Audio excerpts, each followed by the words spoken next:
Good evening, everybody, both those online and those here in the building. Welcome to our Midweek Bible study. Tonight we'll be finishing off our study on Saul, and then next week picking up and, in a way, revisiting David. Last week we looked at Saul and David, mostly from Saul's perspective, but next week we'll look at, I guess, some of that from David's perspective, and then push on into 2 Samuel, which covers much more of David's reign.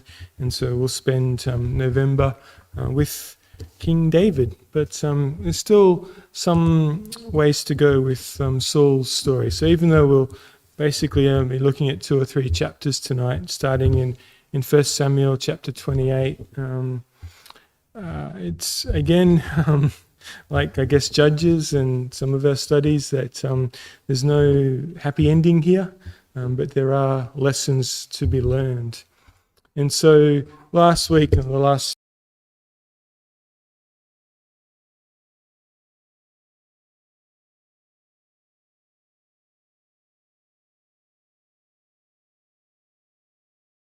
lost effectively the will to serve God, and rather indulged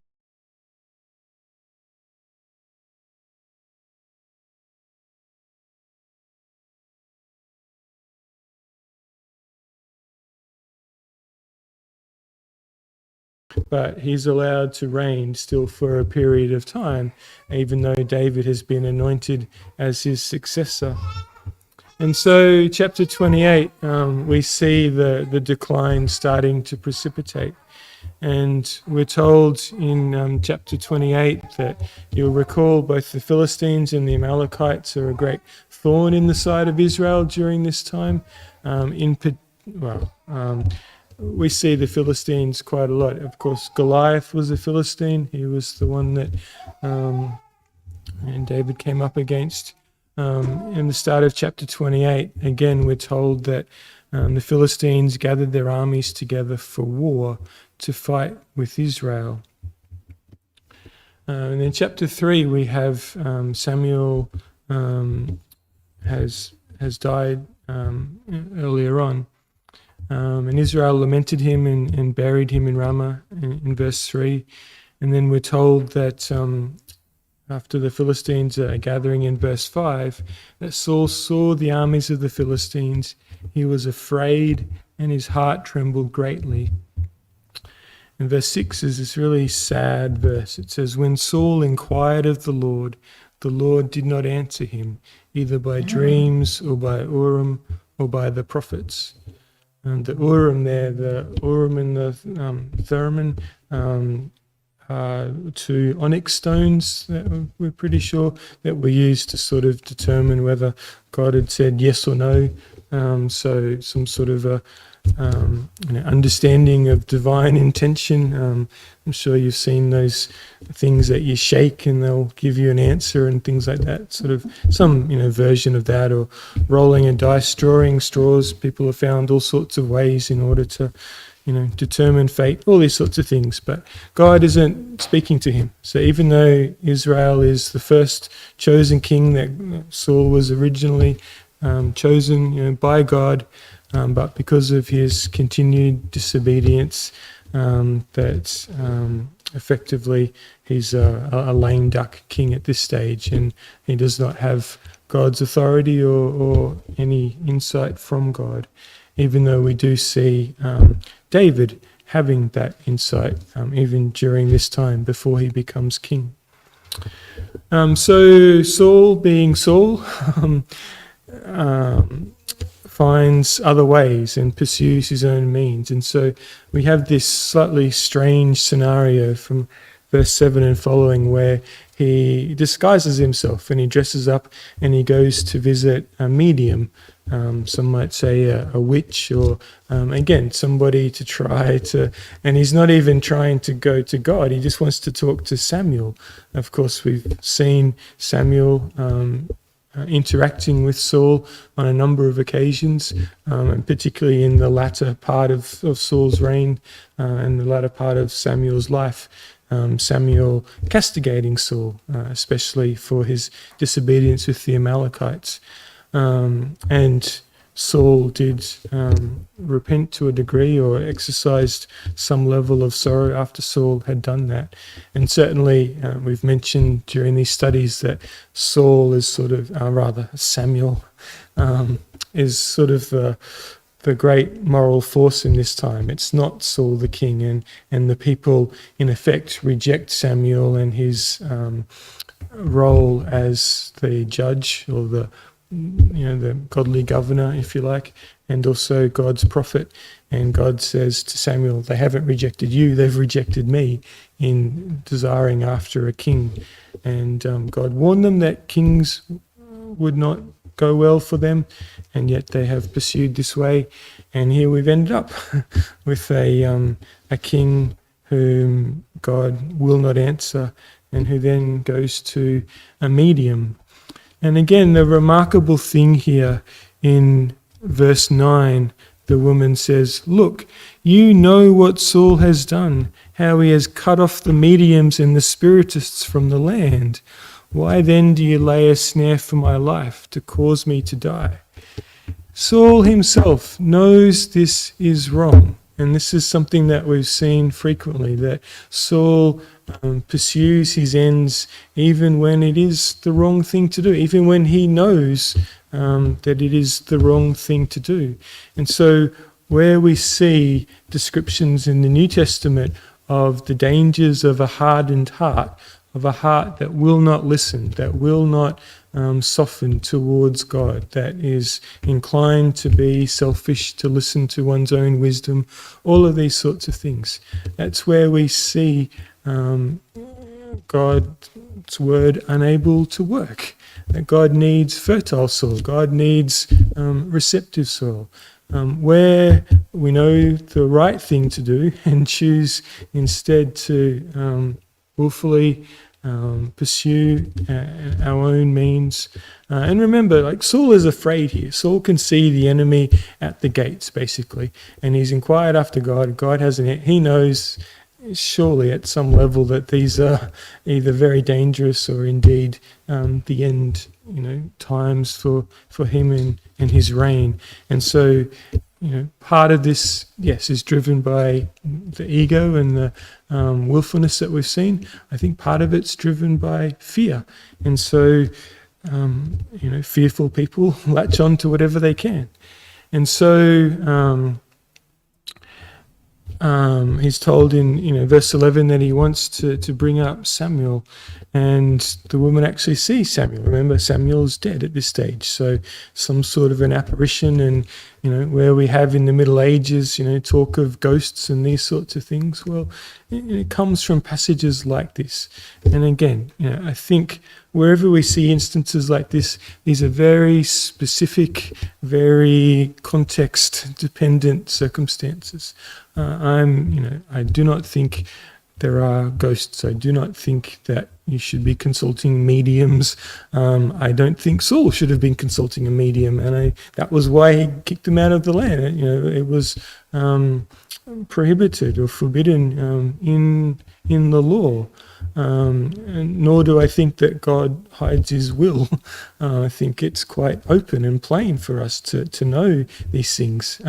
There are plenty of people who claim to talk to the dead, who claim, to this day. There was a huge television show, 10 or 15 years ago, Jonathan Edwards, I think his name was. I might be slightly wrong there, but would have a panel full of people in front of him, and I don't know, probably several million people watched him making stuff up, conning people, because we don't like to hear the plain spoken things of the Bible. We seek after all of these other things that might be comforting or whatnot.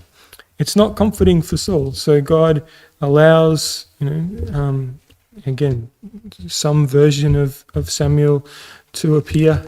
And it's really funny, in a strange sort of way, in that Samuel basically tells him what he told him when he was alive. He told him what he already knows. This isn't some great insight.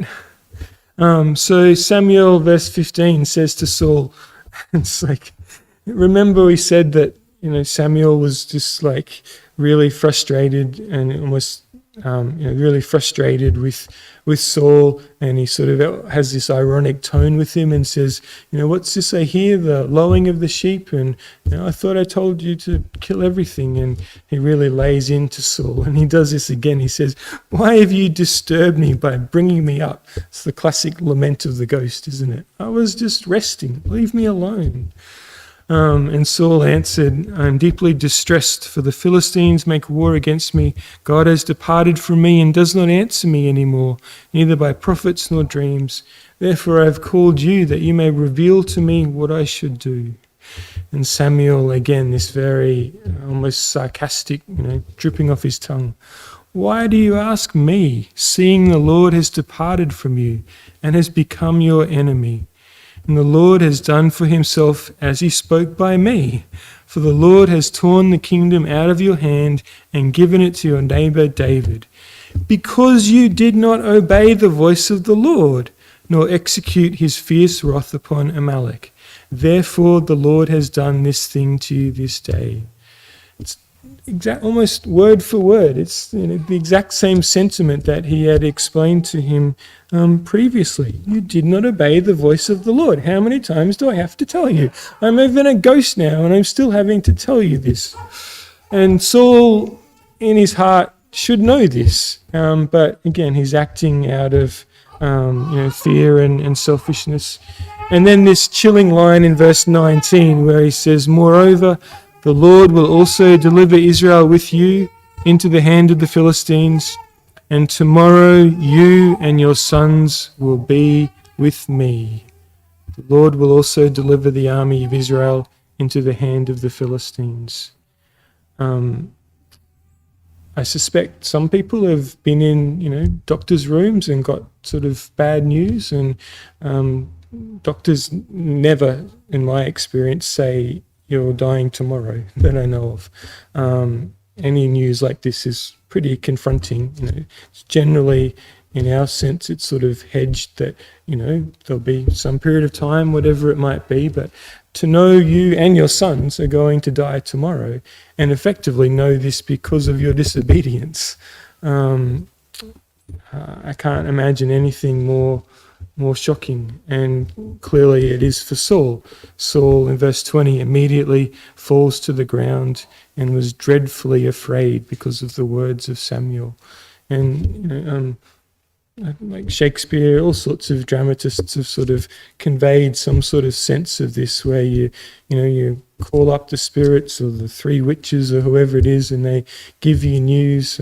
Macbeth is probably the most famous example, and that you're fated to some awful thing happening, and this is what's laid out for Saul. And so then he's distraught, and they give him some food and sort of revive him there. And then we skip over to 1 Samuel chapter 31. So the next couple of chapters, 29 and 30, are about David and some things that happen with him. And then we sort of bounce back to Saul. And so in verse 31, it comes to pass, the Philistines fight against Israel, and they all flee. And then the Philistines followed hard after Saul and his sons. And exactly as Samuel, a form of Samuel, had said, the Philistines killed Jonathan, Abinadab, and Malchishua, Saul's sons. And the battle became fierce against Saul. The archers hit him, and he was severely wounded by the archers. And then Saul said to his armor-bearer, draw your sword and thrust me through with it, lest these uncircumcised men come and thrust me through and abuse me. But his armor-bearer would not, for he was greatly afraid. And therefore Saul took a sword and fell on it. And when his armor-bearer saw that Saul was dead, he also fell on his sword and died with him. So Saul, his 3 sons, his armor-bearer, and all his men died together that same day. And then it goes on and it tells basically what happens to Saul's body, which is not a nice thing at the hands of his enemies. It doesn't quite end there, though. In 2 Samuel chapter 1, we have news spreading of Saul dying. And this sort of, again, a somewhat strange inclusion, strange occurrence, where we have an Amalekite coming along, and he comes to David and he falls to the ground, and David says to him, "Where have you come from?" And he says, "I've escaped from the camp of Israel." David says, "How did the matter go? Please tell me."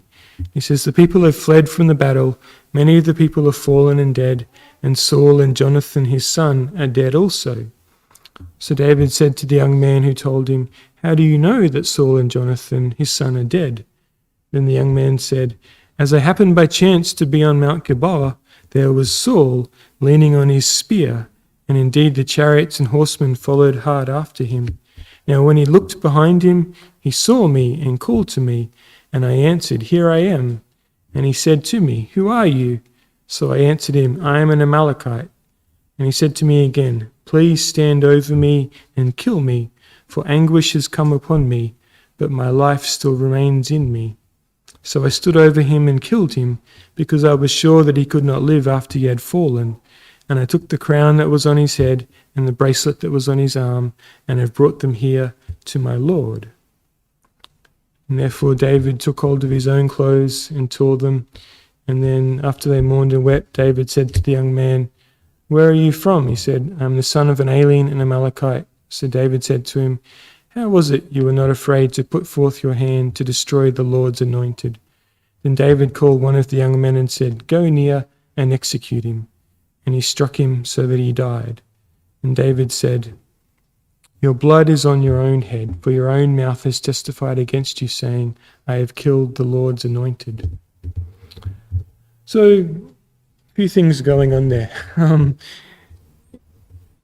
David is still respecting Saul and respecting the office of Saul and respecting God's process of anointing. You remember last week we saw that on two separate occasions, Saul went to kill David, and David had opportunity to take Saul's life and effectively take the throne, but he didn't, and he felt guilt even over taking a portion of his clothing. But you'll note that the accounts here don't really line up, that the last chapter of 1 Samuel, chapter 31, we have no mention of the Amalekite. We have the armor bearer being with Saul, Saul dying on a sword, not on a spear. So that's it. The Bible's broken, and you don't have to be a Christian anymore, because clearly the Bible's all mistaken, full of errors. Well, no, we can reconcile these things. So and again, I'm sure, Daniel could give a long and detailed history of all of the different commentators that bounce around with all of these sorts of things. But, there's a couple of plausible scenarios. I think, I'm quite convinced by one of the scenarios. So, there is a small chance that we saw the armor bearer dying there. There's a small chance that, and again, I don't think this is likely, but some have argued, I should say, that perhaps Saul survived, either falling on his sword, even though the text says that really he died there, but that he sort of survived after the armor bearer had died, and then he had to ask again someone, and the Amalekite happened to be there. But to my mind, the most likely scenario is that the Amalekite here came upon the body, in the evening, and basically looted it before perhaps they'd fought during the day, and it was towards evening that Saul fell, and that in the morning the Philistines came and took Saul's body and desecrated it. But in the meantime, that this Amalekite had come and taken, the sort of plunderings that he could, and that he's trying to fall in favor here with David. He's trying to get in, and he's lying. And the Bible records people lying, and it doesn't mean to say that it's endorsing them or anything like that. And if you look over in 2 Samuel chapter 4, so we have, and again, we'll look at some of this, but Ishbosheth is murdered. He briefly takes the throne. It's actually a pretty good trivia question that Ishbosheth is given or made king over Israel briefly before David takes the throne. And again, he's murdered. But the point is that in verses 9 and following of chapter 4, we're told that David answered Rechab and Baanah, his brother, the sons of Remember, and said to them, "As the Lord lives, who has redeemed my life from all adversity, when someone told me, saying, 'Look, Saul is dead,' thinking to have brought good news, I arrested him and had him executed in Ziklag, the one who thought I would give him a reward for his news. How much more when wicked men have killed a righteous person in his own house on his bed?"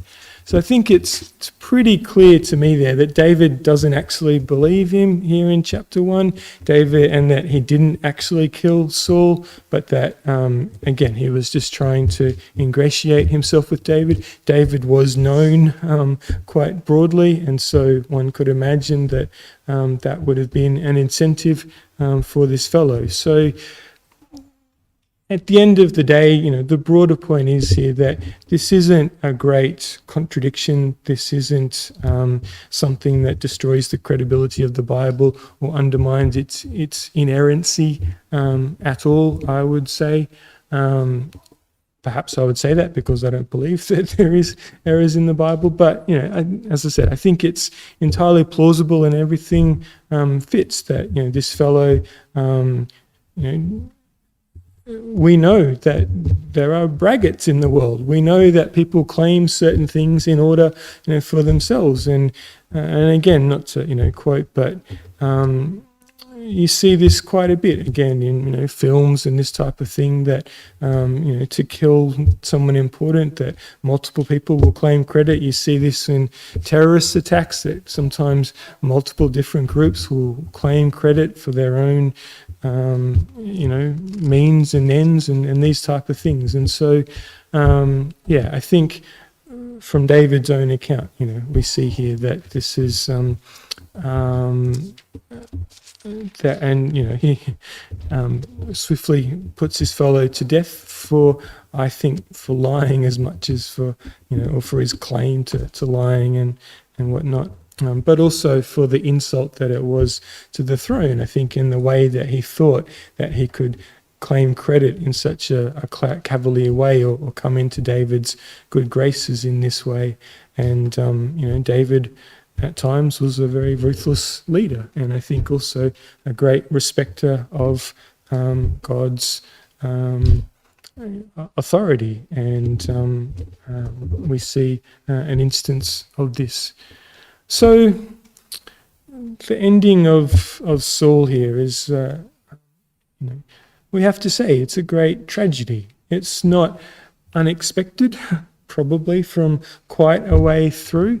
And again, I think, later there's lots of dramas, plays in Greek literature, Roman literature, English, French literature, that sort of draw on the tragic king, the arc of leaders that fall, and I'm quite sure that a lot of that is influenced by the likes of this account that we have with Saul.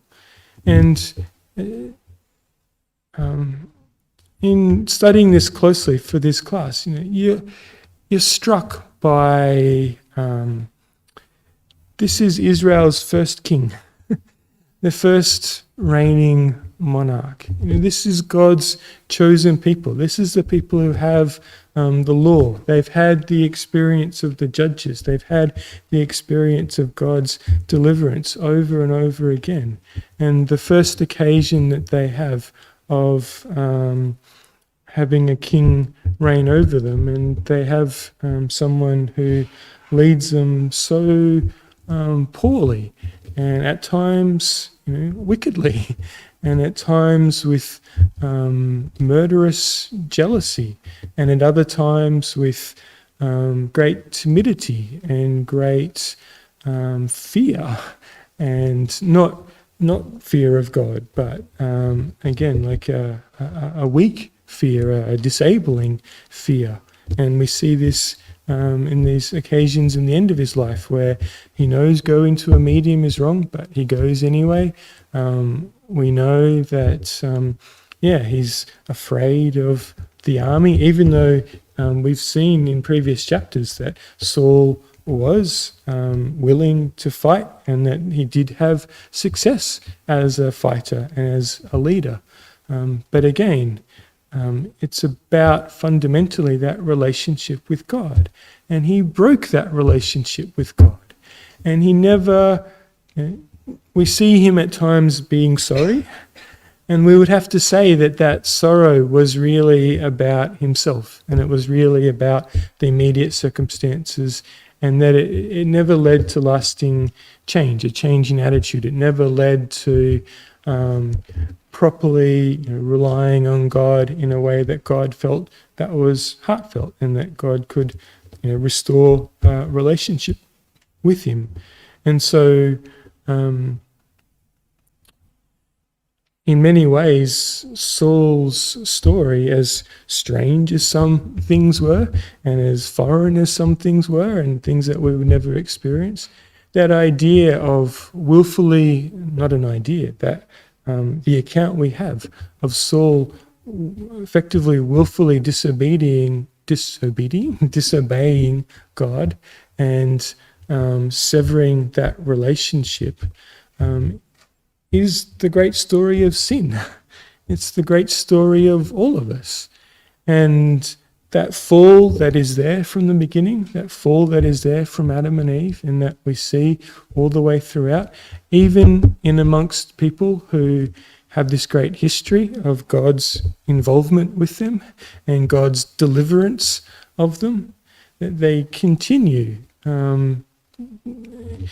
You're going to find your donkeys and you end up king of the people. Like, surely from that day forward, you serve God and you trust in God and you know that the things you do aren't your own doing, but are God's doing. I mean, but it doesn't work like that, does it? Because we're stuck up in here and we get stuck in here and we don't listen to God and we don't listen to reason and we forget about the good things that God does, and then we start to blame God for the bad things that we need to take account for.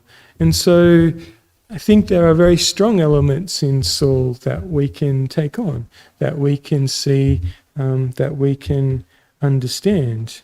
And I guess the question that we can look at and think about is that as the first king, and as the first king who dies on the battlefield at his own hand, whose body is desecrated by the uncircumcised, by the great enemy in the Philistines, whose 3 sons die, including David's great love, Jonathan.